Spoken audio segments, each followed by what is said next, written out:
प्रश्नोत्तरी कार्यक्रम में हमारे बहुत सारे मित्रों ने विभिन्न कमेंट के माध्यम से एक ही विषय पर प्रश्न किए हैं।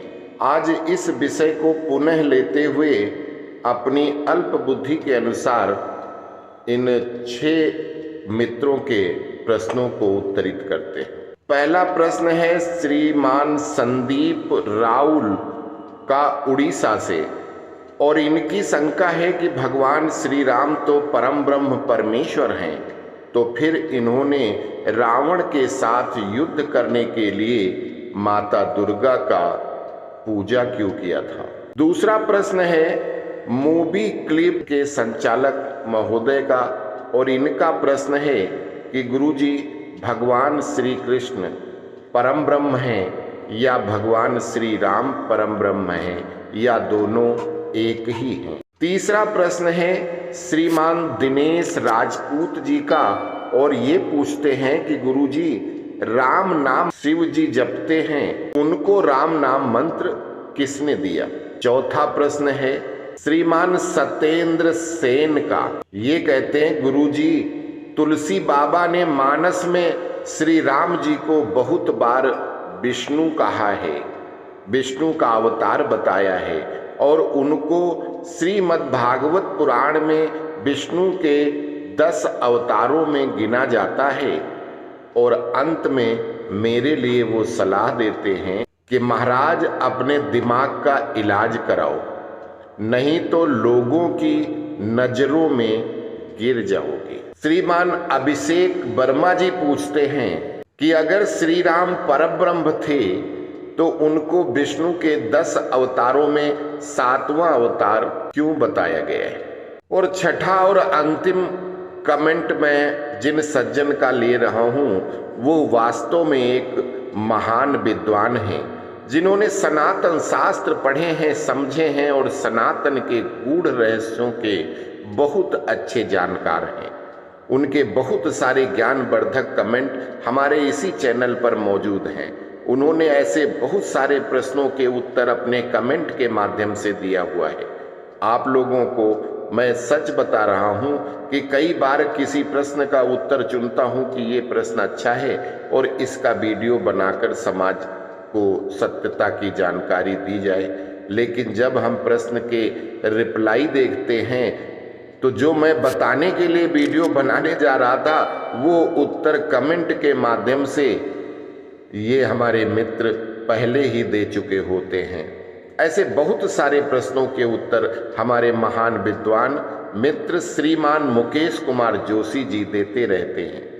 ऐसे महानुभाव अगर मुझसे कोई प्रश्न पूछ रहे हैं तो इसका सीधा तात्पर्य है कि वो मेरे द्वारा उस संबंध में समाज को मैसेज दिलाना चाहते हैं, या फिर वो मुझ अल्प ज्ञानी की परीक्षा लेना चाहते होंगे।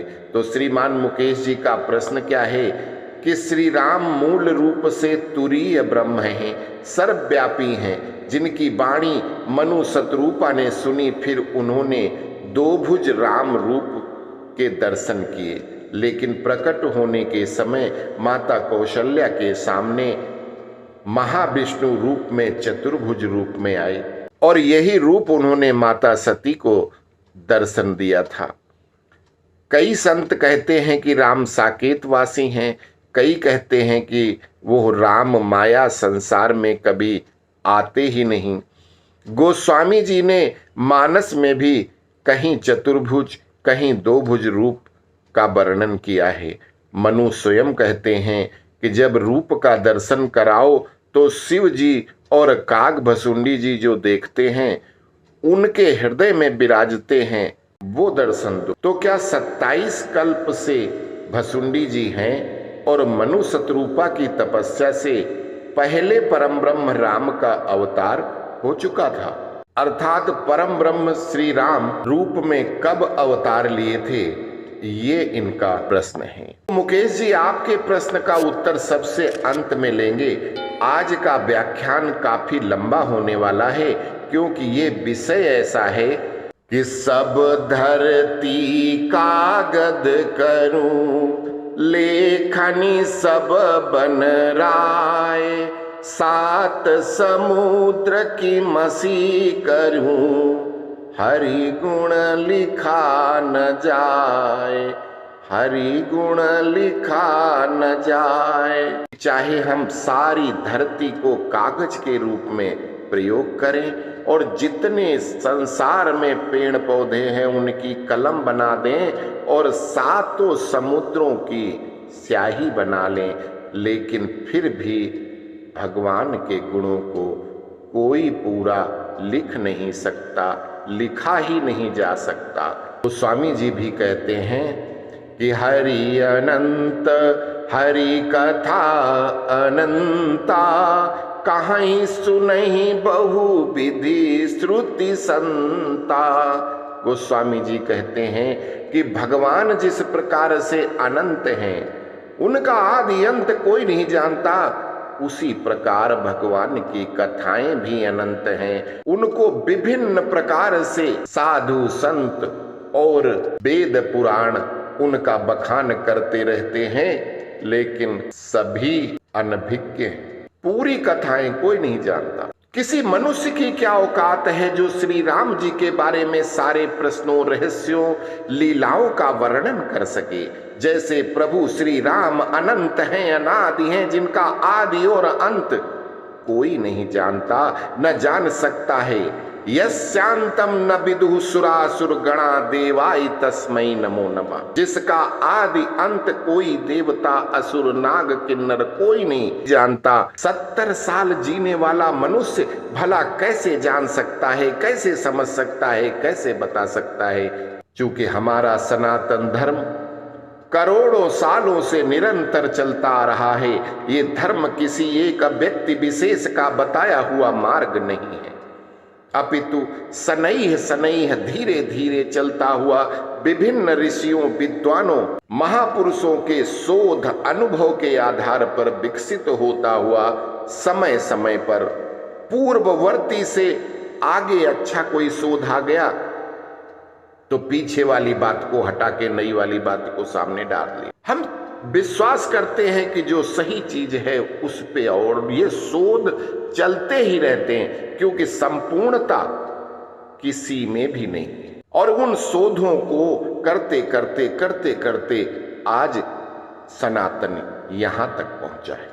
अतः किसी एक मनुष्य द्वारा बताया गया ज्ञान जो उसने कहीं से सुना या अपने अनुभव से जाना, वो ज्ञान संपूर्ण नहीं हो सकता। एक मनुष्य के द्वारा बताई हुई कोई बातें, कोई ज्ञान, उसकी लिखी हुई किताब की तुलना हजारों करोड़ों लोगों के द्वारा लिखी हुई बताई हुई बातों से करना ऐसे है जैसे सूर्य के सामने एक मोमबत्ती, एक दिया जला करके और सूर्य से तुलना करो। सनातन सूर्य के समान है और बाकी ये संप्रदाय एक एक मोमबत्ती जल रही हैं और ये कभी भी बुझ जाती है। ये कोई नई बात नहीं है कि ये यहूदी आ गए, इस्लामिक आ गए, ईसाई आ गए, बहुत सारे बौद्ध आ गए, जैन आ गए, बहुत सारे धर्म हैं, लेकिन ये सिर्फ एक मनुष्य के द्वारा बनाए हुए हैं। एक एक मनुष्य ने कुछ बताया तो उसके फॉलोवर्स हो गए जी ये धर्म, उसका धर्म नाम दे दिया। वो धर्म नहीं, संप्रदाय है कि एक व्यक्ति की कही हुई बातों को हम मानते हैं तो उसको क्या कहेंगे? वो फॉलोवर्स हैं। और ऐसे धर्म पहले भी बहुत आते थे, आए और गए, आए और गए। सनातन ही था, है और रहेगा। ये आएंगे जाएंगे। एक बार ये खूब बढ़ते हैं और इतना बढ़ जाते हैं कि लगता है कि सनातन खत्म हो गया, लेकिन सनातन कभी खत्म नहीं होती। हिरण्याकश्यप ने खुद को भगवान बताया और एक नया धर्म चलाया था, लेकिन वो धर्म लुप्त हुआ। रावण ने भी खुद की पूजा करवाई और कहते थे सनातन की पूजा मत करो, सनातन धर्म बेकार है। रावण का भी वो बनाया हुआ धर्म समाप्त हुआ। कालनेमी भी, महिषासुर भी, ऐसे हजारों लोग आए जिन्होंने अपने धर्म का प्रतिपादन किया, ईश्वर की विमुखता की, ईश्वर के अगेंस्ट बोल करके ईश्वर द्वारा बताए हुए कानून ईश्वर द्वारा बताए हुए धर्म, सनातन धर्म की निंदा करने के लिए कितने राक्षस आते रहे और आज भी हैं, लेकिन कभी विचलित होने की जरूरत नहीं। सनातन था, सनातन है और सनातन रहेगा। सनातन धर्म जो सृष्टि निर्माण के समय साथ आया और सृष्टि के अंत तक रहेगा, इसका तिरोभाव हो सकता है। तिरोभाव मतलब इसका ह्रास हो सकता है, कम हो जाएगा, लेकिन किसी न किसी रूप में सनातन हमेशा मौजूद रहेगा और सृष्टि के अंत तक रहेगा। इसको पूरी तरह से कोई नहीं मिटा सकता। जब सनातन धर्म, इसकी संस्कृति इतनी अनंत है, फिर जरा सोचो कि इसको बनाने वाले उस परम ब्रह्म राम को ऐसे कोई जान सकता है, वो कितने अनंत हैं। श्रुति मतलब वेद, पुराण में परमात्मा के बारे में कुछ अंश मात्र समझा जा सकता है, लेकिन न तो कोई ईश्वरों के ईश्वर राम जी को पूरी तरह से जान पाया है और न कोई जान सकता है, क्योंकि वो आदि और अंत से परे है। फिर भी जो हमने वेद पुराणों में पढ़ा है, विभिन्न संतों ऋषियों विद्वानों से सुना है और जो सर्वमान्य शास्त्र सम्मत हैं, उस आधार पर आप लोगों के प्रश्नों को उत्तरित कर रहा हूं। ये सभी शास्त्रों में सर्वमान्य है कि सृष्टि और प्रलय चक्र निरंतर चलते रहते हैं। सृष्टिकर्ता ब्रह्मा जी की आयु खत्म होने तक उसे एक कल्प कहा जाता है। परमात्मा कल्प कल्प में अनेक तरह की सृष्टि रचना करते हैं और इसीलिए ब्रह्मांड की वास्तविक निर्माण के बारे में लोग भ्रमित रहते हैं। लेकिन अगर आप वेद पुराण को अच्छे से पढ़ो तो आपको सत्य मिलेगा।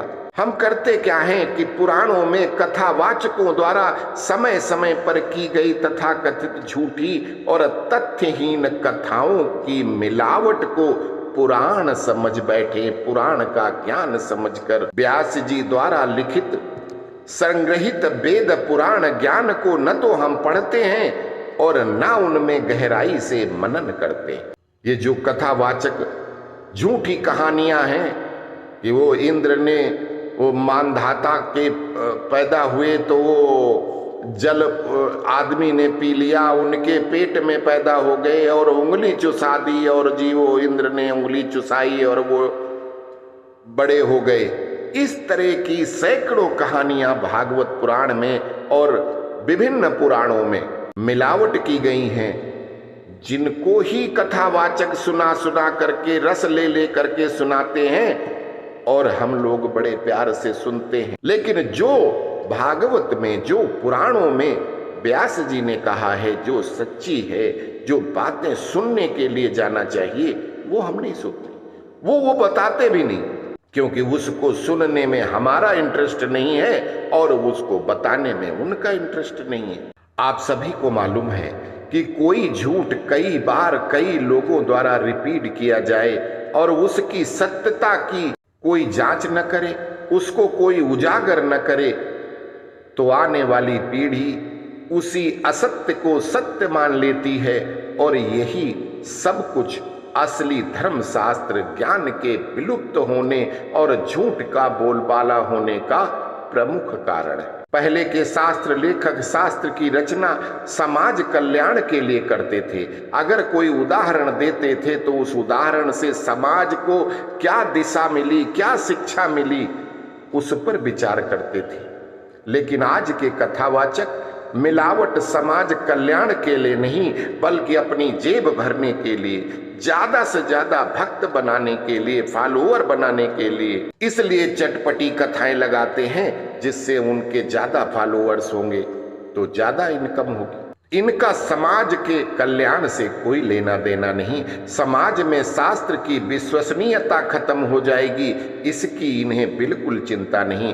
बस काल्पनिक असत्य कहानी जोड़ जोड़ कर अपना स्वार्थ सिद्ध हो जाए, यही ये करते रहते हैं। मनुष्य के लालच ने समाज को भ्रमित कर दिया है, जिसका फायदा नास्तिक और विधर्मी दोनों उठा रहे हैं। वही प्रश्न करेंगे जो मिलावटी है और जो वास्तव में सनातन संस्कृति का हिस्सा है ही नहीं।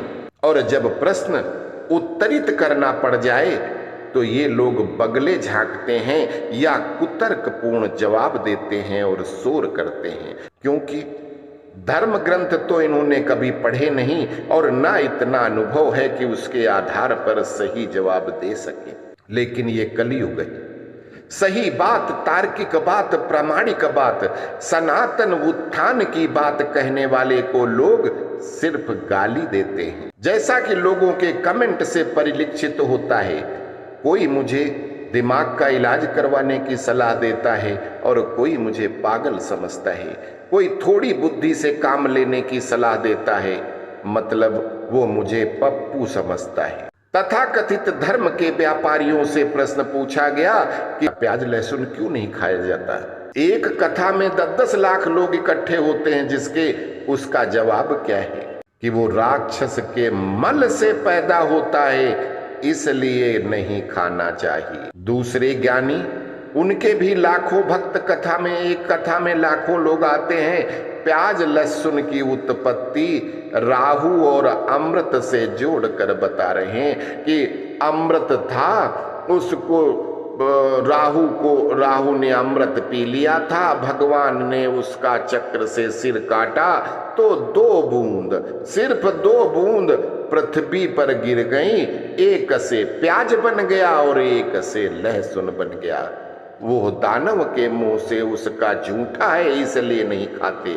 ये तो हमारे महान कथावाचक बताते हैं। तीसरा ज्ञानी तो और भी महान है, वो प्याज की उत्पत्ति कुत्ते के अंडकोश से बताता है और लहसुन कुत्ते के नाखून से पैदा हुआ। भैया कहीं सुना है कि खेती में पैदा होने वाली चीज कुत्ते के अंडकोश से पैदा होती है? लेकिन महान, और लोग तालियां बजाते हैं, सुनते हैं और उसको फॉलो करते हैं, उसको गुरुजी करते हैं। अब सोचिए कि जो लाखों लोग इन पाखंडियों के ये उत्तर सुनेंगे और अंधभक्ति में मानेंगे, उनका ज्ञान कहाँ जाएगा।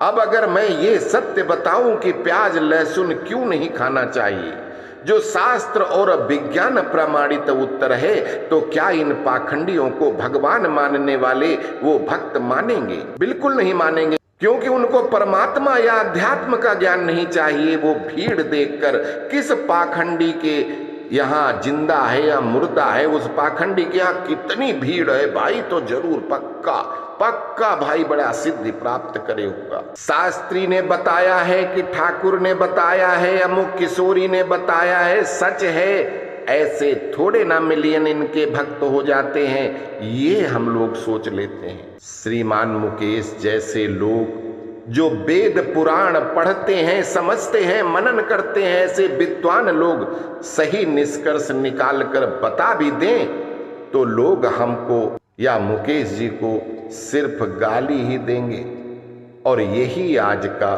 संपूर्ण सत्य है। ऐसे ही हमारे पुराणों में विभिन्न कथावाचकों ने बहुत सारी मिलावट कर दी हैं। अब सिर्फ वही मिलावटी कहानियां ही सुनाई जा रही।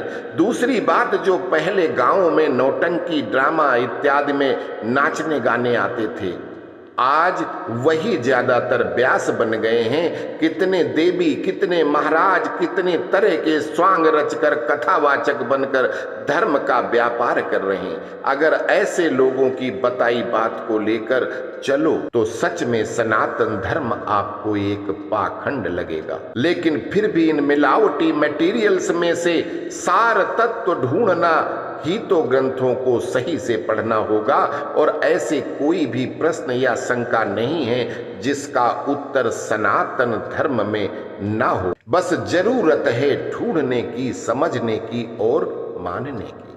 परमात्मा कभी नारायण रूप में, कभी आदि शक्ति रूप में, कभी शिव रूप में सृष्टि करता है, तो उस परम ब्रह्म परमात्मा के अंतिम रूप हैं जो इस ब्रह्मांड को संचालित करते हैं, और इसीलिए त्रिदेवों और त्रिदेवियों से परे एक परमात्मा परमेश्वर और उसकी सहचरी महामाया को कण कण में विराजने वाले भगवान राम कहा गया है।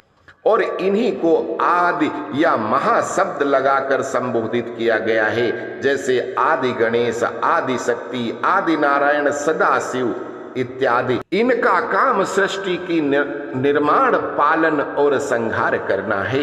ये परम ब्रह्म परमेश्वर के साकार रूप के अंश हैं, लेकिन जो उसका परम सत्य रूप है वो निर्गुण और सगुण दोनों से परे है। उसे ही तुरीय ब्रह्म या तारक ब्रह्म, जिसका सार रूप राम नाम है, इसी परमेश्वर को परम ब्रह्म कहते हैं। यही राम ही पूर्ण परमेश्वर या अंतिम शक्ति है और सिर्फ राम ही सत्य है। इसीलिए अंत काल में राम नाम सत्य है कहा जाता है। शिव ही सत्य है, ब्रह्मा ही सत्य है, विष्णु ही सत्य है, माता ही सत्य है, क्यों नहीं कहते? अंतिम समय में सिर्फ राम नाम सत्य है बोलते हैं। इसका सीधा तात्पर्य है कि राम ही अंतिम शक्ति है।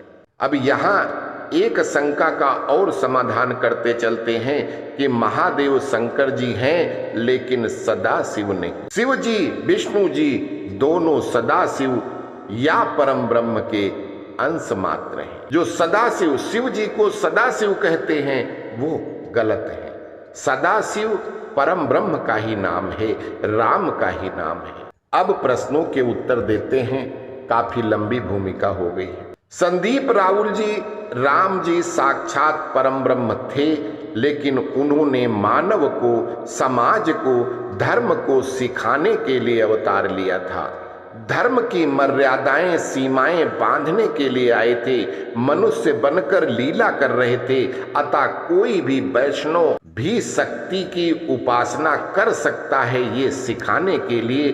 दूसरी बात, दुर्गा भी उन्हीं की तो शक्ति है, जिस एक रूप में उन्होंने किसी को वरदान दिया और दूसरे रूप में वध करने आए, तो अपने ही वरदान वो कैसे निष्फल कर देते? मेघनाथ की यज्ञ विध्वंस, उसके वध का कारण भी माता रानी ने ही बताया है।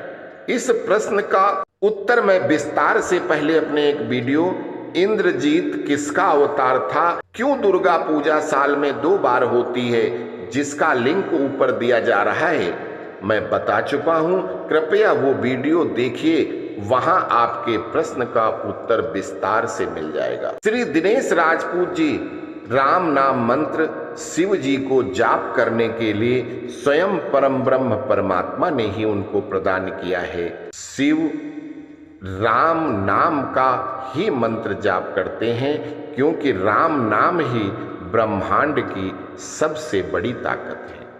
इसके लिए आप हमारा वीडियो राम रामेति रामे रमे मनोरमे देखिए, जिसका लिंक ऊपर आई में दिया जा रहा है।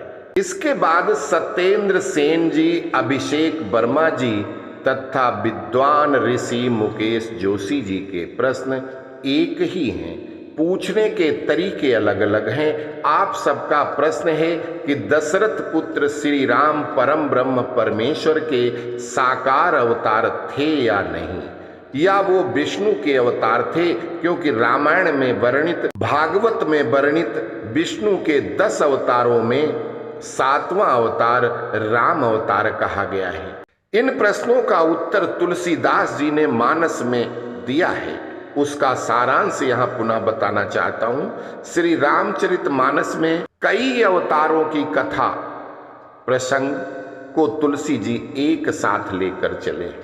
एक साथ कई कथा प्रसंग सुनाए जा रहे हैं। एक कथा याज्ञवल्क्य जी भरद्वाज ऋषि को सुना रहे हैं, एक कथा भगवान शिव माता पार्वती को सुना रहे हैं, और एक कथा कागभुसुंड जी गरुड़ को सुना रहे हैं। एक कथा में नारद जी के श्राप के कारण भगवान विष्णु राम रूप में आए हैं, और तब महर्षि कश्यप और देव माता अदिति दशरथ और कौशल्या रूप में हैं। शिवगण रावण और कुंभकर्ण हैं। एक कथा में जालंधर असुर पुनर्जन्म में रावण बनता है और भगवान विष्णु के हाथों मरने की अपनी अंतिम इच्छा की पूर्ति हेतु भगवान विष्णु राम अवतार लेते हैं। एक कथा में मनु शतरूपा दशरथ कौशल्या के रूप में आए हैं और राजा प्रताप भानु रावण है। इस जन्म में परम ब्रह्म स्वयं राम रूप में आए। एक कथा में ऋषि भारद्वाज के आश्रम में भगवान राम जाते हैं, उनसे भरत भी मिलने जाते हैं, ये कथा है। लेकिन दूसरी कथा में याज्ञवल्क्य जी भारद्वाज जी को राम कथा सुनाते हैं कि भारद्वाज जी को राम जी के बारे में कुछ नहीं मालूम। तो दक्षिण की रामायण के अनुसार एक कथा में माता पार्वती कौशल्या माता के यहाँ दासी रूप में रहकर राम जी की बाल लीलाओं का आनंद लेती हैं, और तुलसी जी भी कई जगह बताते हैं कि पार्वती माता के साथ शिव जी रामलीला युद्ध आदि देख रहे हैं। वहीं एक जगह ये याज्ञवल्क्य से मिलकर लौटे तो सती जी के साथ श्री राम जी की विलाप लीला देखते हैं। सती जी राम जी की परीक्षा लेती हैं। एक जगह गरुड़ खुद नाग फांस से मुक्त करने हेतु युद्ध भूमि में आते हैं और दूसरी जगह अनभिज्ञ होकर कथा सुनते हैं।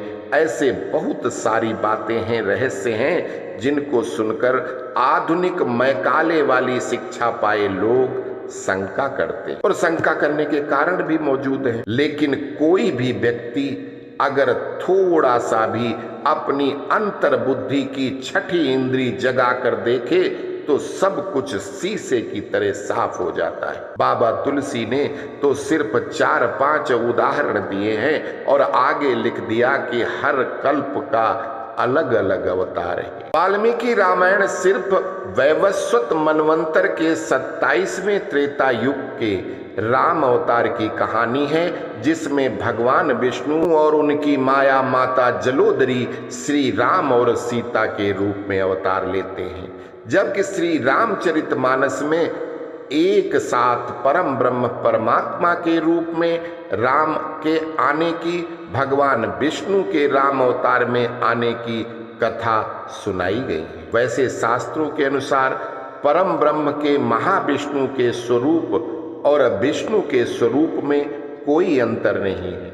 विष्णु सिर्फ एक ब्रह्मांड के पालनहार हैं, जो महाविष्णु के विराट शरीर से उनकी छाया प्रति की तरह उत्पन्न हुए हैं। उन्हीं महाविष्णु के शरीर से महादेव और ब्रह्मा भी हुए हैं। क्योंकि विष्णु जी भी 4 भुजा वाले शंख चक्र गदा पद्य धारण करते हैं और महाविष्णु भी वही सब कुछ, इसलिए लोगों को उनके बीच का अंतर समझ में नहीं आता। आप श्री राम द्वारा शिव और दुर्गा माता की पूजा पर प्रश्न करते हैं। तो मित्रों, श्री राम रूप में मनुष्य तन रखकर आए, उनको मानव धर्म बताना था, इसलिए वो खुद अपने द्वारा अपनी ही पूजा कर रहे थे। ऐसे में वो अपने महल में माता के साथ रोज लक्ष्मी नारायण अर्थात विष्णु जी की भी पूजा करते थे।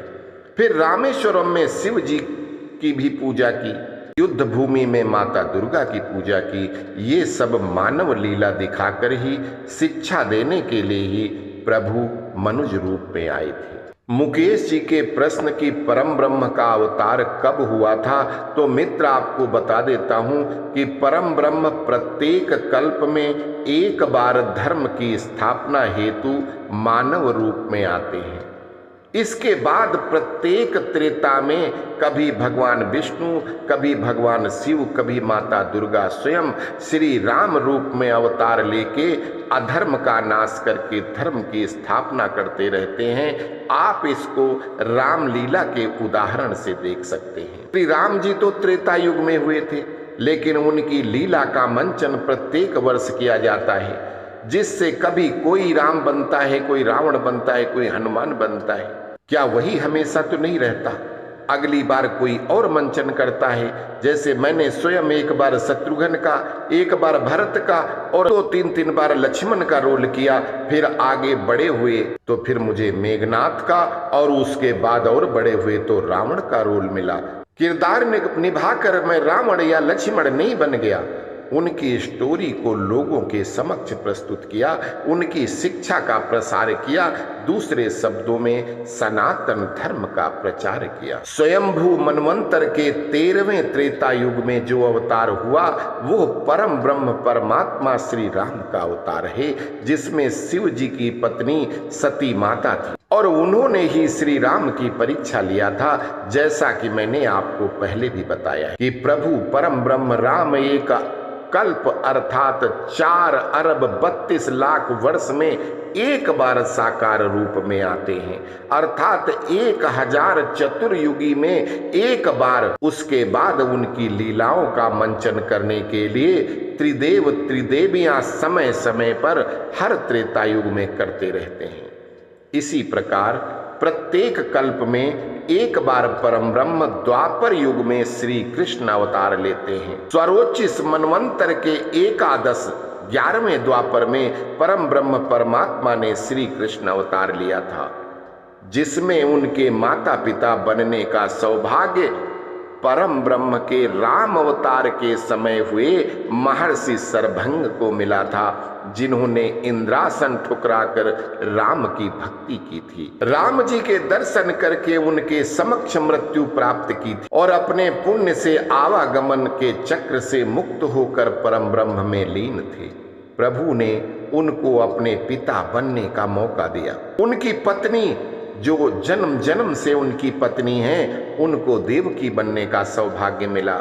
उसी त्रेता की माता सबरी को प्रभु श्री कृष्ण को पालने का सौभाग्य अर्थात यशोदा बनने का मौका मिला था। इसके अलावा जितने अवतार होते हैं लीला मंचन करने वाले, कभी गणेश जी, कभी विष्णु जी, कभी शिव जी, कभी माता रानी कृष्ण रूप में आते हैं और विभिन्न पुण्यात्माओं को उनके माता पिता, पालक पिता, माता, सखा, रिश्तेदार इत्यादि बनने का सौभाग्य मिलता है।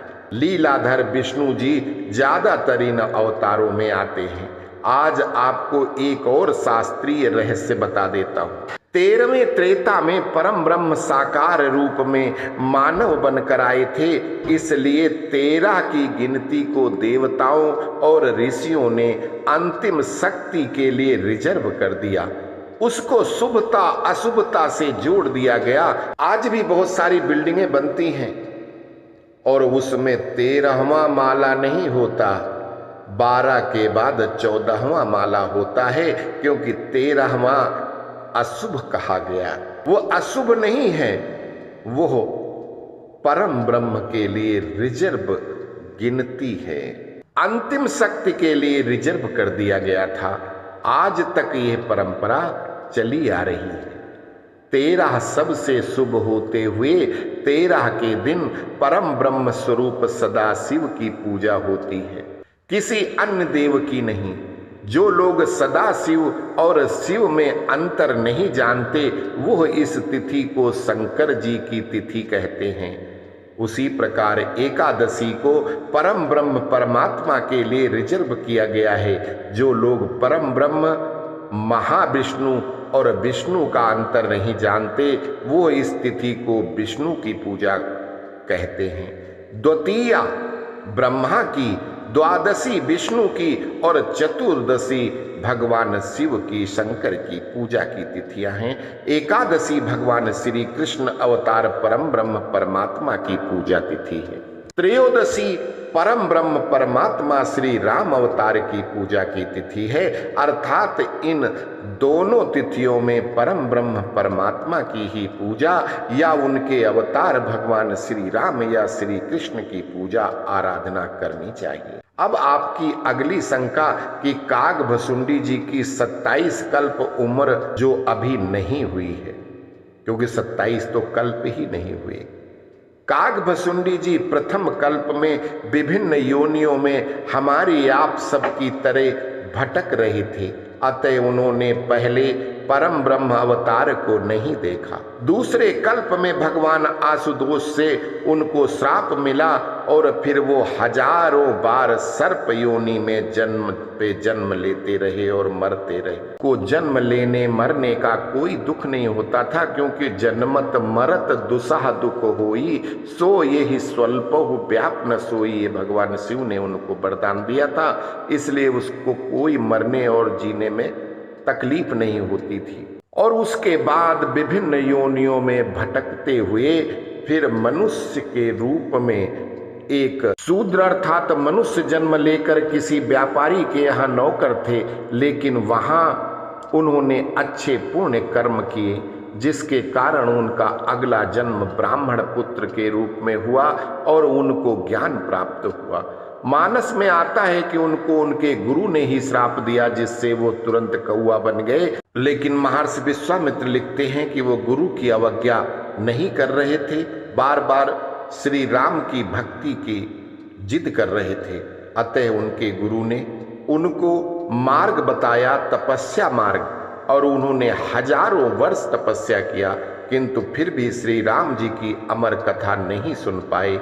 बहुत सुंदर कथा है। उनको अगले जन्म में कौआ योनि में कैसे जाना पड़ा, कैसे भगवान शिव माता मीनाक्षी को अमर कथा सुनाते हैं, जो अंडे से बच्चा बन गए। कौवे के बच्चे ने सुन लिया। माता के नींद में आने पर हुंकार भरते हुए पूरी अमर कथा सुन ली, जिसके कारण कागभुसुंड जी अजर अमर हो गए। मिलावटी कथावाचकों ने इस अमर कथा को भागवत पुराण में सुखदेव जी से जोड़ दिया। तोते को व्यास की पत्नी के मुंह के रास्ते घुसा दिया और फिर मनुष्य रूप में पैदा करा दिया, जो असंभव और पूरी तरह से मिलावटी है। सुखदेव जी अमर हैं, इसका भागवत कथा के अतिरिक्त कहीं जिक्र नहीं मिलता। कागभुसुंड जी कल्प कल्प में जाकर रामलीला देखते हैं, इसके प्रमाण सभी जगह हैं। शिव जी ने ही कौवे को सारी शक्तियां दिया और वो राम कथा सबको सुनाएं, मन चाहा रूप लें।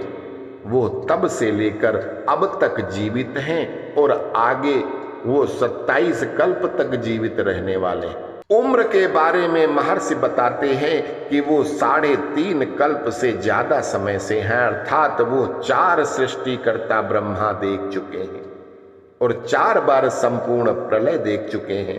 3 बार भगवान श्री राम और 2 बार भगवान श्री कृष्ण के रूप में परम ब्रह्म परमात्मा के दर्शन कर चुके हैं, उनके साथ खेल चुके हैं। इसके अलावा भगवान विष्णु, भगवान शिव के विभिन्न अवतारों और उनकी लीलाओं का आनंद उठा चुके हैं। मूवी क्लिप्स नामक यूट्यूब चैनल के संचालक महोदय भगवान श्री कृष्ण और भगवान श्री राम दोनों ही रूप में परम ब्रह्म परमात्मा के अवतार हुए हैं और इसके बाद समाज को सीख देने के लिए भगवान विष्णु इनकी लीलाओं की पुनरावृत्ति करते रहते हैं। अभिषेक वर्मा जी, सत्येंद्र सेन जी श्री राम परम ब्रह्म थे और श्री राम विष्णु जी भी थे, लेकिन अलग अलग समय पर इसका उल्लेख हिंदी रामायण रामचरितमानस में ही बताया हुआ है। इसलिए श्री रामचरितमानस में दोनों ही बात मिलती हैं। विष्णु जी के अवतारों में जो राम अवतार हुए एक प्रमुख अवतार हैं, लेकिन विष्णु जब भी अवतार लेते हैं वो राम अवतार हो या कृष्ण अवतार हो, उनके माता पिता हमेशा कश्यप ऋषि और माता अदिति ही होते हैं। सत्येंद्र सेन साहब, कहना नहीं चाहिए कि अभी आप पहली या दूसरी पीढ़ी के व्यक्ति होंगे जिन्होंने पूरी या अधूरी शिक्षा ग्रहण की है। इसके पूर्व आपके पैतृक व्यवसाय, जो यहाँ मैं खुलकर नहीं बता रहा, में ही लगे रहे होंगे। अतः अभी 2-4 और पीढ़ियां पढ़ो, पढ़ाई करो, तब जाकर शायद आपको समझ में ऐसे प्रश्नों के उत्तर आएंगे। याद रखिए, आपके पास 36 वाली बुद्धि है तो हमारे पास 52 वाली है। अतः आपको दिमाग के इलाज की जरूरत तो मैं नहीं कहूँगा, बस पढ़ने, सुनने और मनन करने की जरूरत है, ये जरूर कहूँगा। तो आशा करता हूं कि आज के व्याख्यान से आप सभी लोगों की शंकाओं का समाधान हो गया होगा। फिर भी कोई शंका रह गई हो तो निसंकोच होकर कमेंट कीजिएगा। उत्तर सही लगे तो अन्य सभी सनातनी भाइयों तथा वीडियो को शेयर अवश्य कीजिएगा। अस्तु। जय श्री राम।